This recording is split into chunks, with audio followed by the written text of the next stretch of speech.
يسعد اوقاتكم جميعا، ان شاء الله تكونوا بالف خير يا رب. اليوم رح نعمل طريقة تزيين كيك كتير سهل للمبتدئين، من اسهل الوصفات واسهل الموديلات اللي فيكم تعملوها ببيوتكم، وبنفس الوقت شكله كتير حلو، حتى ما بياخد منكم وقت كتير. انا خلال ربع ساعة ل20 دقيقة كنت مخلصته. عندي انا مجهزة الكيك، عملته باللون الاحمر، كيك اسفنجي باللون الاحمر. بالنسبة للحشوات رح اضيف هون اول شي الكريم شانتيه، كمية بسيطة ما كترت. حطيت للحشوة قطع فواكه موز وكيوي، وراح اضيف عليهم صوص الموز كمان. فيكن تغيروا بالحشوات اكيد على ذوقكم. هون انا عاملة ميني كيك، ماله كيك كبير، ميني كيك، وعاملة هون انا تقريبا 5 كيكات صغيرة. راح انزلكم طرق تزيينهم بالتتابع. هون الطبقة التانية كمان نفس الشي، سقيت الكيكة بقطر خفيف، وحطيت كمان عليها طبقة خفيفة من كريم شانتيه، وضفت رجعت قطع الفواكه، وراح اضيف صوص الموز. قلت لكم الحشوات فيكم تغيروها على حسب الطلب او على حسب المتوفر عندكم. الحشوات ما بتتقيدوا فيها، انا على حسب الطلب بشتغل. احيانا لانه بيجينا الطلب مثلا قطع فواكه ما تكون كتيرة، او الكيكة تكون سكرها قليل، او كمية الكريمة كمان قليلة او كتيرة، كريم شانتيه او كريم دسمة مثلا مثل كريمات الزبدة. يعني على حسب الطلب وحسب المتوفر بنشتغل. راح اغلف الكيك كمان بالكريم شانتيه. هون كمان انا عملت طبقة واحدة من الكريمة، لانه ما بدي تكون طبقة الكريمة سميكة بالكيك. طبقة واحدة وعم بملسها بس لحتى اغطي فتحة الكيك اللي مبينة، او اطراف الكيك، لانه ما بدي اي شي من الكيك يبين. رح املسها كتير منيح، الطريقة موضحة معكم بالفيديو. حتى اذا ما كانت متوفرة عندكم هاي السباتيولا اللي انا بستعملها، فيكم تجيبوا مسطرة، مسطرة معدن، تشتروا مسطرة جديدة وتغسلوها منيح وتستعملوها كمان. في مساطر معدن بتعطيكم تقريبا نفس النتيجة. مسطرة بتكون شوية عريضة وحسرا معدن لحتى تاخدوا سطح املس اكتر. والمسطرة منعيفة عنا بالمطبخ لحتى كل ما لازمتنا نستعملها.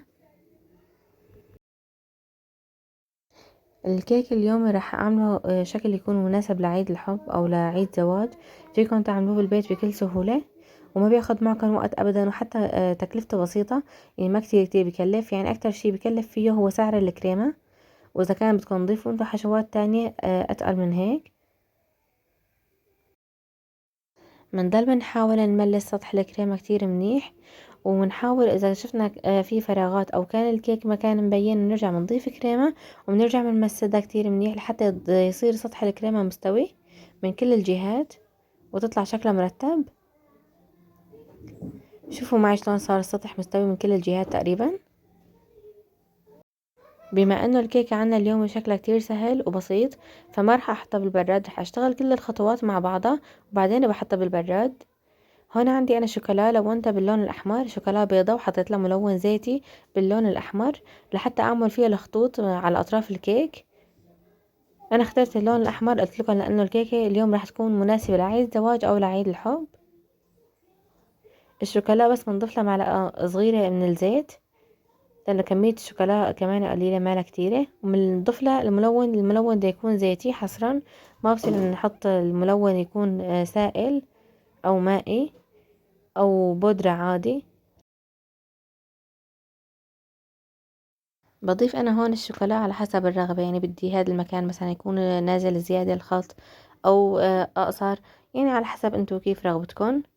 بنضيف الخطوط على كل الاطراف، بعدين بنضيف الكريمة على الاطار اللي فوق للكيك. انا عبلف هون الكريمة لف بالاقماع، استعملت قمع النجمة، عبلفها لف، ما بعملها بشكل التقليدي العادي. طريقته كتير سهلة وواضحة بالفيديو. بنحاول تكون اخر لفة بالكريمة لجوا لحتى يكون شكلها متناسق وكتير مرتب. هون انا ضفت فريز، اخذت 3 حبات من الفريز بس لانه الكيك عندي ميني يعني حجمه صغير. هون فيكم تضيفوا اللوليات على حسب الرغبة وحسب الموجود عندكم. حتى بتقدروا تضيفوا كمان من الفواكه اللي استعملناها بالحشوة، مثلا الكيوي. الكيوي لونه اخضر والفريز لونه احمر، الوانهم كتير بتكون مناسبة مع بعض. انا هون اكتفيت باللوليات اللي لونهم فضي، واللوليات كمان اللي حجمهم كتير ناعم اللون الاحمر. هون عم بنضف القاعدة الذهبية لحتى اضيف على الاطار اللي تحت نفس اللوليات اللي استعملتهم فوق، اللون الفضي واللون الاحمر. ما راح اضيف كريمة كمان من تحت لحتى ما يكون كمية الكريمة كبيرة بالكيكة. شوفوا شلون عم بحطهم بطريقة كتير بسيطة. بعد ما عم بحطهم على القاعدة الذهبية، بس عم بكبسهم شوي لجوا بايدي لحتى يلزقوا على الكريمة كتير منيح. هون راح اضيف كمان اللون الاحمر، والكيكة بتكون عندي صارت جاهزة.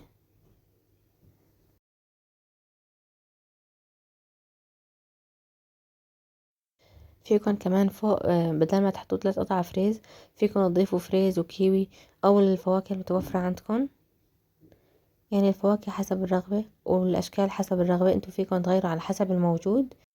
هذا شكل الكيك النهائي، شكلها كتير حلو مرتب وبسيط، رغم بساطته بس كمان كتير مرتبة. راح احطها بالبراد لمدة ساعتين لحتى تتماسك معي الكريمة. ان شاء الله يكون الفيديو اليوم عجبكم.